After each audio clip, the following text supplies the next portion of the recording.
Hello, Culture Matters podcast. Before I introduce you to our guest, here's a quote just for this podcast. Champions keep playing until they get it right. Billie Jean King. Today we have an author, a thought leader, a speaker, a friend of the Culture Matters podcast, founder of 2020 Vision for Success Coaching, a regular on the Culture Matters podcast, someone I've had the pleasure with working with for many years now, more than I can almost count. Author of multiple books, books that have changed my life, yours. If you haven't listened to him yet, you're going to buy him by the end of this. I promise you that. We've been on a journey of not only finding honor, but going through chapter by chapter of high selling, a new book by the one and only Christine Beckwith, who joins us today. If you listen to the Culture Matters podcast, or if you haven't and this is your first time, you can go to episode 98 on the Culture Matters podcast, all the way into the 800s, 822. Chapter 7 of High Selling was one of the last ones that we dropped. And we're just about to hit episode 1000. Christine Beckwith, thank you for coming on the Culture Matters podcast to talk with me today about what high selling is, what inspired you to write the book, who is it for, why do they need it? Yeah, thank you for having me, by the way. I love this podcast. I follow it. I think you're an incredible interviewer. I've said this from the beginning of time, way before you started your podcast, and I don't need to kiss your ass. I'm not an ass kisser, but I will say that one of your greatest talents, I think, is listening and researching people that you interview. Interviews can be wasted. I've seen so many stage panels and interviews where they were not asking probing questions. I just got to see you interview Jordan Peterson in Atlanta, and man, what a beautiful moment that was. I sat hanging on every word. And anyways, I thank you for bringing to light the words that I've written in my books. Obviously, I surprised you a little while ago and wrote a whole book that was dedicated to you called Finding Honor, The Journey to the Truth. And I feel like it's a good preface to, it was the book I wrote before I wrote this book that we're talking about today. Um, and you asked why I wrote this book, who's it for? The books that I've written have kind of come to me, as I was writing. I always knew I wanted to be an author. My first book took me like the spans of 10 years and two editors to come to life. And then after that, the next five books, manifested within a 6, 7 year period. I always knew I was going to write a playbook one day, and if you really look at the first book I wrote, Wise Eyes See Your Way to Success, at that time I was coming off, the end of a big chapter in my career of 12 years with H&R Block Mortgage, where it ultimately ended in demise, with the mortgage implosion years. And I was sitting on a beach back then I didn't even know I was writing a book. I was just, had a lot of free time, and writing for me is cathartic. And I wanted to capture like what were all the things that I learned during that 12 years. And that kind of ended up formulating into the book, which I wrote, The Blueprint for Success, which is a template for business planning that I think changes and puts business planning on its head in a more psychological way. I've applied that for the next 15 years to real people doing real business. But there was so much I didn't write about. I didn't have the confidence then. I had, really big success in my origination years. I had success in my management years, but I was kind of, at the time, I had only one leadership success story. So, fast forward 15 more years, from the beginning of writing Wise Eyes, I had a whole nother 12-year chapter with Annie Mac. And I had so many more lessons and so many, more opportunities to work with and run with top producers that I really felt, as I was getting interviewed the last, many years and getting asked to speak on stages, um, it was kind of obvious to me. A lot of times I would get mistaken for being the marketing girl, I got Mhm. introduced on big stages accidentally with wrong titles. And I was constantly clarifying that, I was a sales leader. Like my primary job for 24 years in the end of my 32-year career was managing sales. It was managing people that originate business, everything that flows up underneath that umbrella, and then also the leaders that manage those people. And I had discovered along the path of managing people to a high performance that it really was something that took a ton of grit. It took a ton of tenacity to bring the very best out of people. I use it in the book, I use a race car analogy to kind of throughout the book explain what it's like. Everybody can want to be a race car driver. The analogy compares to loan origination. Like everybody can want to be a loan officer. But to win the races, what it takes, like the amount of expertise, experience, mistakes, car crashes, um, it takes mentorship in a way that's going to pull people up on their feet. And I always say I'm a person that will pull punches on people. And what that means is, even though I have a very soft side to me and a big heart, and I'm empathetic, sympathetic with people, um, I also, when I see good in people, I'm willing to go to fight for them a lot of times more than they're willing to fight for themselves in what I think is the best way forward for people. And a lot of times, I'll get resistance from the very person that I'm coaching or giving this mentorship to. And I know that that's the next step. I kind of know that, like, if I say, like, you're doing it wrong or you should be doing it this way, you're going to get a better result if you do it this way. Or did you know you're not at your ceiling? Like, you have so much more capacity if you want that. Not everybody wants that. And if you discover somebody really does want that, I've been able to say the tough stuff. So this book has a lot of tough talk in it. And it isn't me flexing some sort of false narrative or voice. It's true to my career. And in between the chapters, these 20 chapters are pictures of me with all of the managers and mentors in my career, all the way back to the first guy that gave me the first origination job.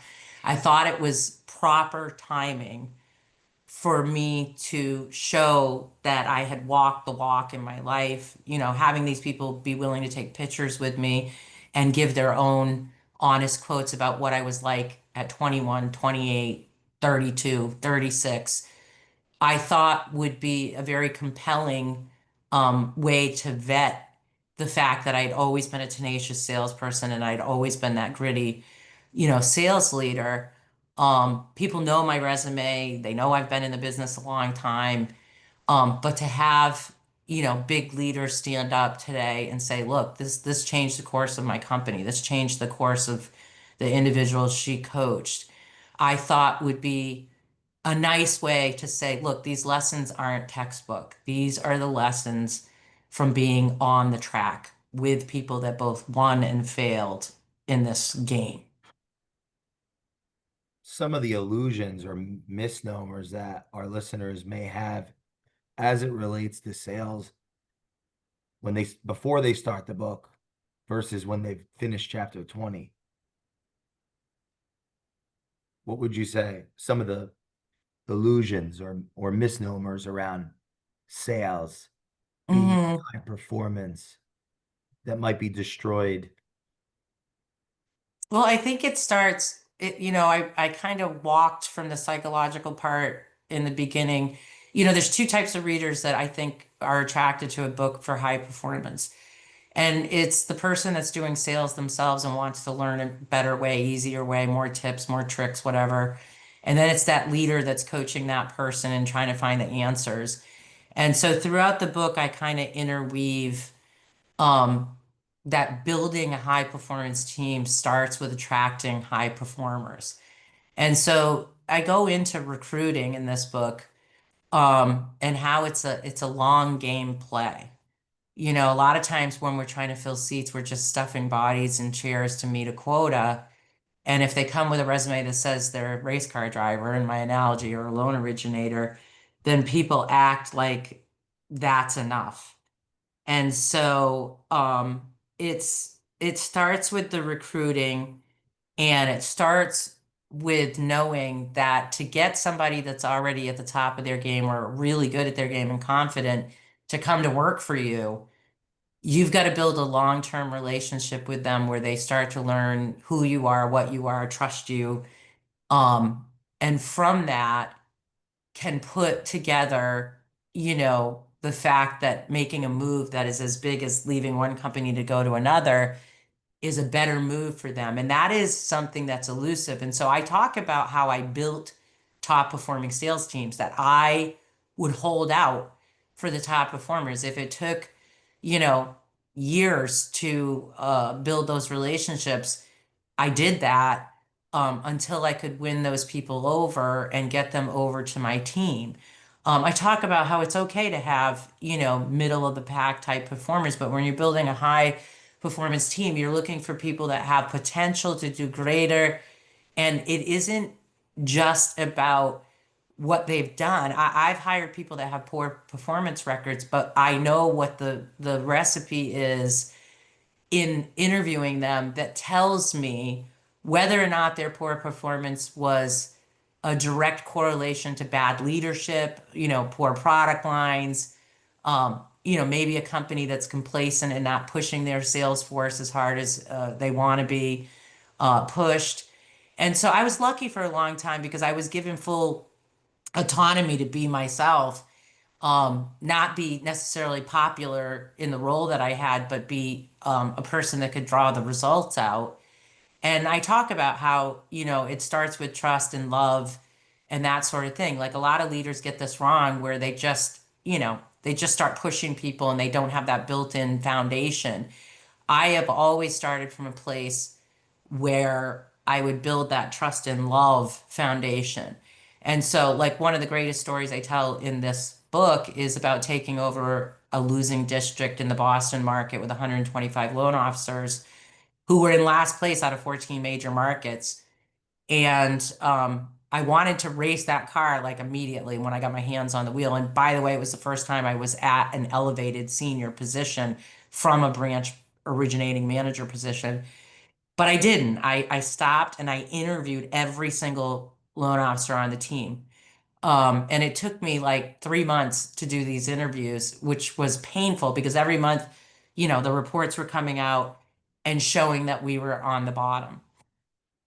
And I ended up learning through these interviews that number one, being heard made a difference. I built an immediate bond with these people because they're, they're the previous manager had not learned about each of these people.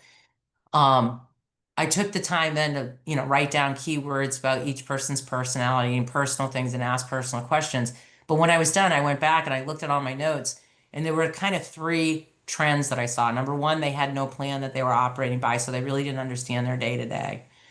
Number two, they had low morale. So there was nobody that was feeding the fire, so to speak, cheering them on, letting them know that their progress, however small each day, mattered. I actually bought pins, as corny as this sound, Wow. and I put words on it that said moving on up. And I handed them out in my first district meeting where I had finished those interviews. And I said, look, put the numbers up on the board. Said, we're in last place in the country. But let me tell you why that's such a travesty. We have the second highest loan balance, average loan balance in the country to Southern California, which means we're stepping up to the plate and we're swinging with a wiffle bat and we're missing. We have more potential than all of these other branches to win on volume, loan volume. And I don't think that they understood their potential. So that was the second thing. The third thing, and the final thing was making each of them understand that their individual input would impact the totality of the team, that their personal daily failure would impact the team, their personal daily success would impact the team. And so I said, I want you to put the pin on. I want you to wear it every day. That pin's going to represent something to your team members because if you're wearing it, you're saying to everybody around you, like, I'm one of the team. And what would happen was really funny because I bought these pins and people would forget to put them on. And what would happen is in the morning, every morning, I would have 3 to 5 people knock on my door. I had a corner office And back then it was a sales floor, like, Wolf of Wall Street, all short cubicles, huge square footage with 125, people sitting there, 8 teams, and then all of operations also on this huge floor in Burlington, Massachusetts. I had a glass wall so I could see everything going on every day. I left my door open. Um, and they would come in and say, I forgot my pin, boss. I forgot my pin, coach. And I had extras in my drawer and I would give it to them and they would put them on. Um, and so we just began this journey. And the end of that story is beautiful because in 16 months we rose to number one. It was a long ride. We did a lot of fun things in between. We met regularly. We celebrated our progress. But there did come a point in the story where we had made it to average. And making it to average was, um, it took a ton of work to get out of last place to get to average. And it would have been easy to kind of set our, quests down at that point because everybody was exhausted already, just getting to that point. But it was a pivotal point in a meeting that I had when our numbers went up on the board and we were now in the middle of the pack. And I said, look, we've done it. We're not in last place. We don't have this big, eyesore anymore. Um, but now we have to decide where we go from here. And we were actually competing in the Circle of Excellence contest, which was a joke to everybody, that we were even going to be, the top three districts would win a trip to Switzerland.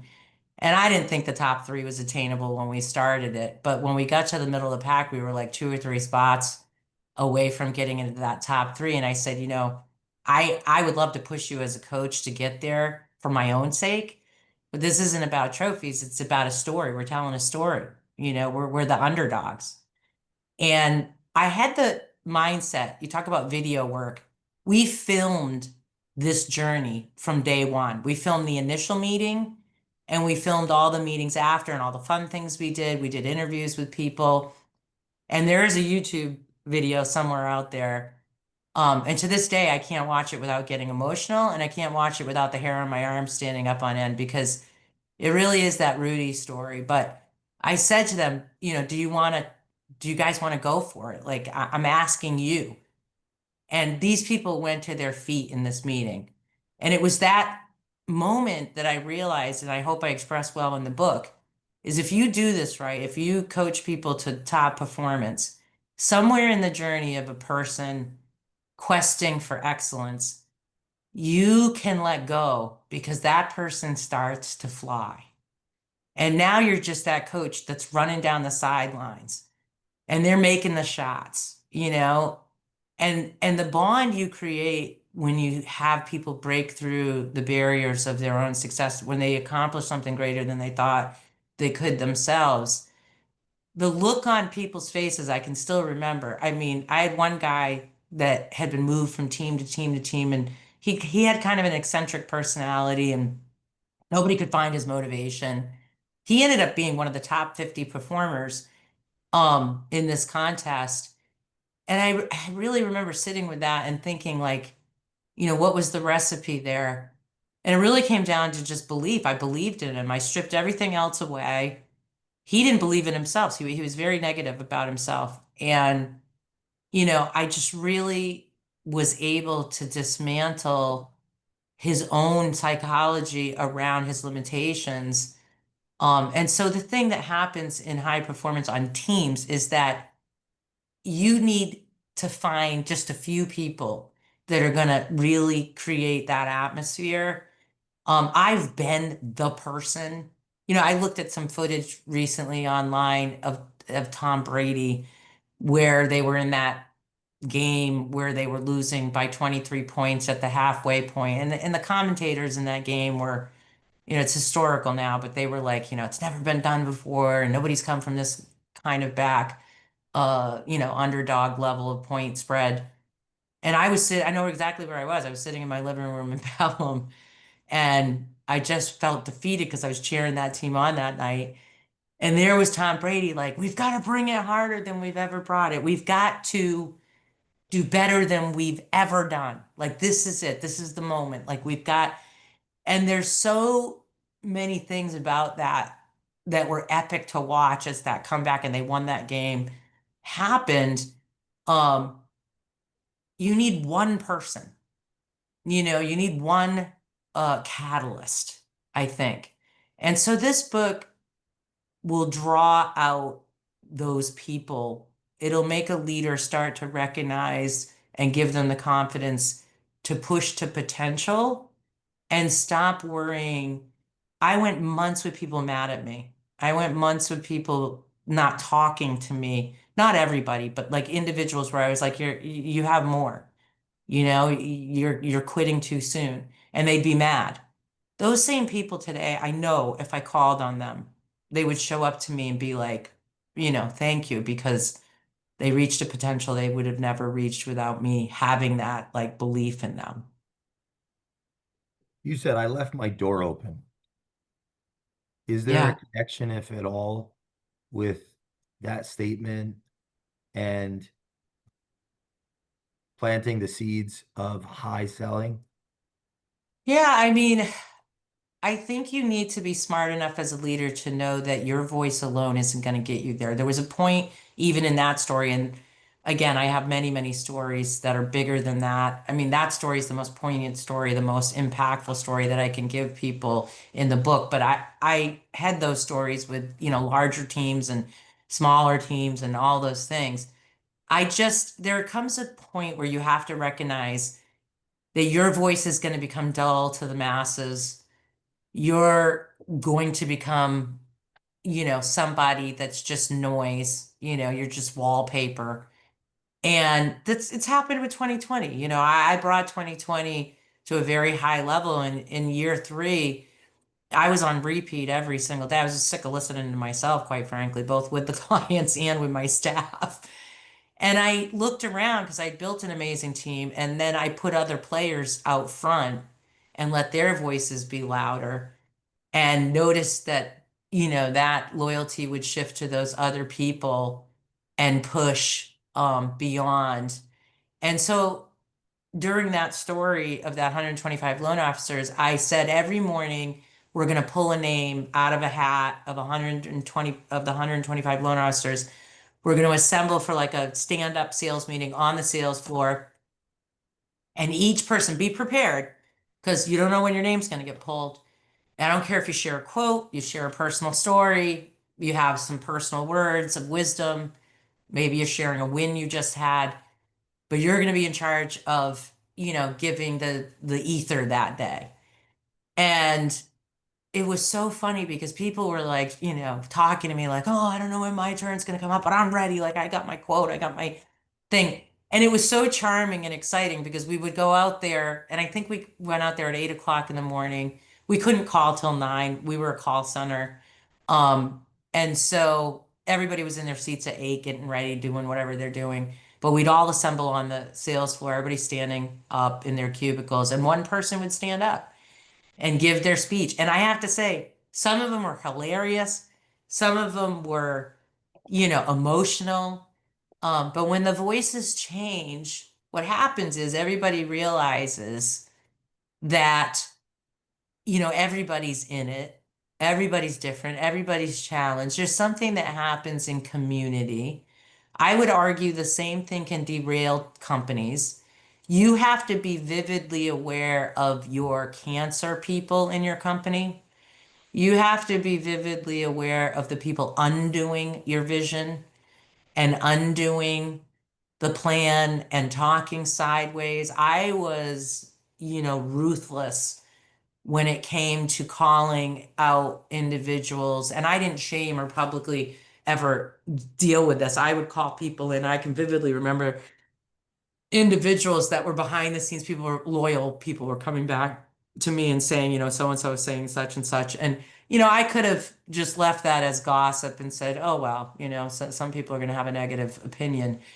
But I was really good at kind of like directly speaking to people and using professional and kind words, but still challenging.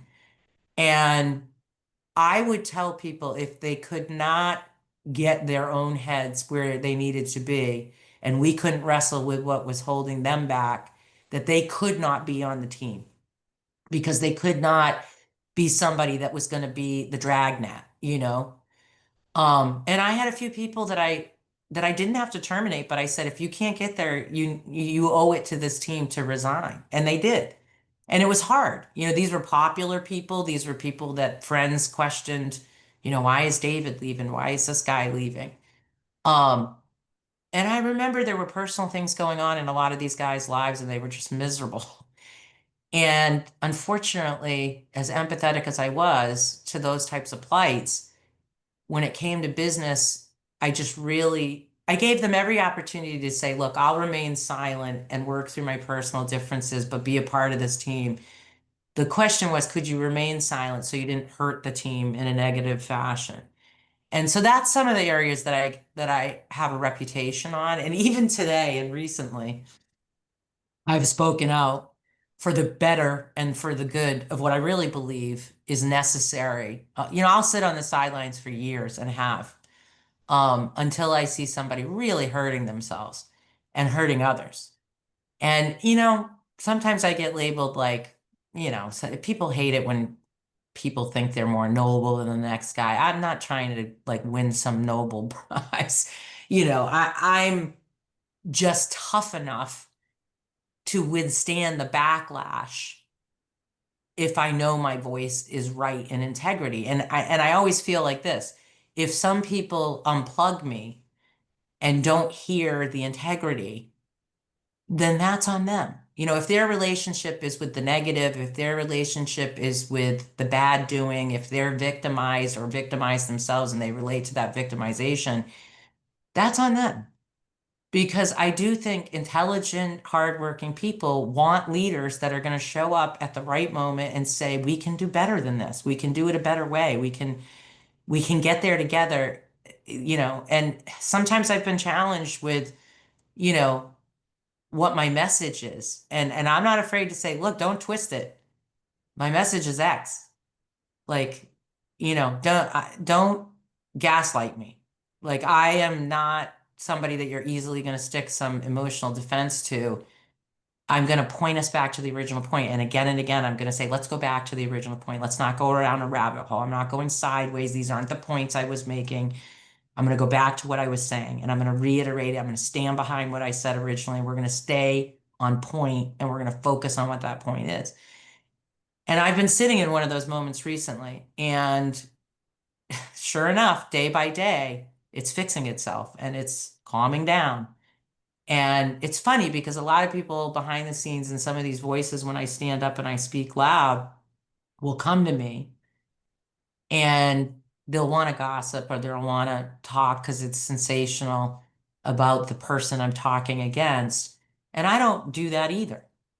And so if I stay true to my voice and my mission, what I do is I say to them, you know, this isn't about this person personally. And I don't have anything negative to say about this person personally. And you can say whatever you want. But I am hoping this person's going to win. Like if you really look at my message, this is a message about helping that person. And so that helps quell, you know, sometimes the mob, if you will, when things like this happen on both sides of the fence. And that doesn't mean I'm speaking out of both sides of my mouth. I'm just really GPS centered on my mission. And I'm staying true to what that message is. And it tends to shake out, and then people circle back. I've had a lot of people recently circle back in an incident and say, I'm sorry, you know, I said X, Y, and Z. I said, it's okay. You know, you were emotional. You said what you felt. Um, I admire your loyalty. Sometimes difficult conflict when people are watching, they think they have to pick sides when they don't.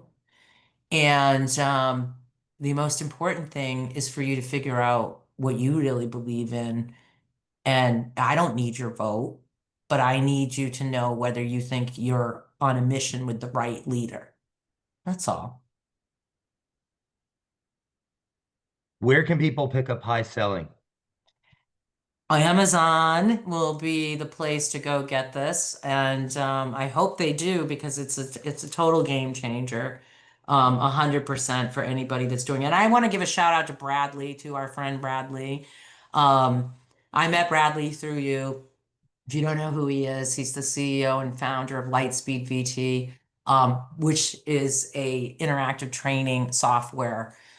When I was building 2020 Vision, we vetted 13 training softwares. And Lightspeed VT, which stands for virtual training. By the way, their tagline is the most interactive virtual training on earth. So a really ballsy tagline. And it was kind of the Lamborghini of software. And at the time, I didn't need a Lamborghini as my race car. You know, I just needed a good race car. And it was probably a little, at the time, even though it was super affordable, it was a little out of my reach to begin with. But I went for it and I said, you know what? I want a car that's going to go the distance. It's still what we use today. It's done incredible work. I built a relationship with him through that introduction. I've referred a lot of people to Lightspeed. I've had the opportunity to visit the corporate office twice. Brad has spoken on my stages.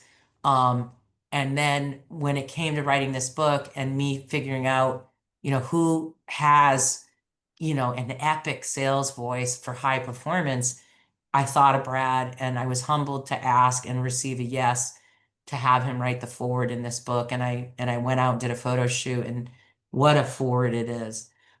So if you're lucky, you're going to pick up this book and you're not only going to get me, but you're going to get this other incredibly successful guy that has fronted incredibly successful people, also giving his words of wisdom in the opening of this book. And throughout this book, you're going to see some of the biggest and most incredible sales leaders in the industry today. Jay, you are in the book, chosen by me, because again, this book is dedicated throughout my career to people that help me advance and break through. And Jay is one of those people. So, anyways, pick up a copy. I would love that. I want to acknowledge that forward is one of the best forwards I've ever read, actually. Um, we love you, Brad. And if you, I believe he's episode 49 of the Culture Matters podcast. If anyone's interested in listening to that episode, yes, season 5, episode 49, the Culture Matters podcast. Go listen to the real Brad Lee, who's impacted both of us at such a deep, amazing level, and who's a great writer. Pick up The Hard Way. It's a wonderful book, but high selling, right? Selling is a drug. Yeah, hi. Selling High, is a drug. high So selling. And I have been practicing high selling.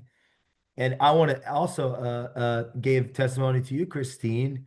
Um, in 2024, we were having a conversation around the book, and it was in a reflective period, questioning whether my intense effort into the show was the path. And one of the interviews where I was listening and learning, from you about the book and going through the chapters, I had an epiphany that I had to go all in. And I believe it was you contributed to our this work, right? Me as the host awesome. to the 540 podcasts I recorded in 2024, leaning into my intuition, knowing that I had to break myself and break the system. And one of those conversations, I remember the exact moment you kind of looked at me and blinked and paused, and you said, "Man, I've been slowing down. I'm going in the wrong direction. I need to go faster." And it's funny because we get so many people in our life that will tell us to slow down and challenge all kinds of things, work-life balance, all that stuff. And I talk about that in the book, and I'm a proponent of it. And I've mastered having a really big life and being present in that personal world, while still getting stellar results. So I'm happy that you had that epiphany. I am positive if we sat here another half hour and I asked you, this is like going to be drop the mic moment on the whole point of everything we've just talked about in this interview. What came of, and it's not a question, this is rhetorical, but what came of those additional podcasts? Like, who did you get? What did you additionally learn? Leaning in. How did it make you feel to begin to operate at that higher level? How did that translate into the rest of your day and your business life and how you interacted with other people? How did it make you be seen as a performer? Did it lead to the Jordan Peterson interview? I mean, I don't know, but I'm not taking credit for any of those things. What I'm saying is when we stop and we have our moments of breakthrough, and somebody propels us to try harder, do harder, or go beyond what we think we can do. If we set goals for ourselves on how many podcasts we're going to be able to complete, if we do pause at some point later, like those lessons are so profound, right? And so that's exactly all those people that you see in between the pages is me paying homage to people that gave me a shot, people that believed in me, that one person that believed in me, to do a job and do it well and do it hard. And so I know I'm not going to go down in history as some vanilla, soft-spoken person. I know that, my legacy will be controversial. There will be a lot of people that, I think praise what I've done for them. And at the same time, there will be people that'll be quiet, and then there'll be people that might have something not so awesome to say. And I would so much rather be known as the person that pushed to goodness, greatness, um, than just a person that showed up every day trying to earn a paycheck as a manager. There's 5 million in revenue there. You don't get to mastery without doing the reps. Came up with a new product that's higher value, lower cost, to reach more people. And the relationships that I've cultivated and the introductions that I've been able to make from having this amazing, eclectic network of brilliant, fascinating people is why culture matters. So I love you. If you're I listening to love the you. show, pick up the book, get the book, read the book, write your thoughts around the book, speak your thoughts out in the world. Follow all of our episodes. Go back to episode 98 in the beginning of the Culture Matters podcast, please. And we will see you next time in the Culture Matters podcast. Thank you so much, Christine Beckwith. You're the best. You're amazing. And we'll see you next time on the Culture Matters podcast. Thank you.